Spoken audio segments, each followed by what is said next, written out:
ஒரு நிமிஷம் கேளுங்க. ப்ரீபயோட்டிக் அண்ட் ப்ரோபயோட்டிக்னு 2 கான்செப்ட் இருக்குது. ப்ரீபயோட்டிக்னா என்னென்னா, சாப்பிட்றதுக்கு முன்னாடி நம்ம என்ன சாப்பிட்லாம், கட் பாக்டீரியாவை உங்களை நல்லது பண்ணுறதுக்கு பனானா பெஸ்ட் சோர்ஸு. நெக்ஸ்ட் வந்து கார்லிக், அதில் வந்து அலிசின்ங்கிறத ஒரு சப்ஸ்டன்ஸ் இருக்குது, அது உங்களுக்கு ரொம்ப நல்லது. 3வது வந்து ஆனியன். இந்த 3 வந்து ரொம்ப நல்லது சாப்பிட்றதுக்கு முன்னாடி நீங்கள் சாப்பிட்டது. சாப்பிட்டு முடிச்சதுக்கப்புறமா கேர்டு, அது ரொம்ப நல்லதுங்க உடம்புக்கு. கேர்டு நீங்கள் எடுத்துங்க. கேர்டு வந்து சாதாரணமாக பாலில் பண்ணலாம், இல்லாட்டி கேஷ்யூ வச்சு பண்ணலாம், பாதாம் வச்சு பண்ணலாம், கோகோனட் மில்கை வச்சு கூட பண்ணலாம். ஸோ அந்த மாதிரியான கேர்டு நீங்கள் ரொம்ப நல்லது எடுத்துங்க. அது யோகர்ட் கூட நல்லது. சாப்பிட்டு முடிச்சதுக்கப்புறமா அந்த சோயா பீன்ஸ் இருக்கு இல்லையா, அதுவுமே நல்லது, அதை எடுத்துக்கலாம் நீங்கள்.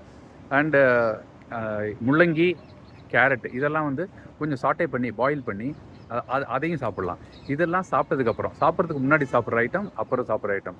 சாப்பிட்றதுக்கு முன்னாடி ஃப்ரூட்ஸ் சாப்பிடுங்க, அது ரொம்ப நல்லது. Thank you so much.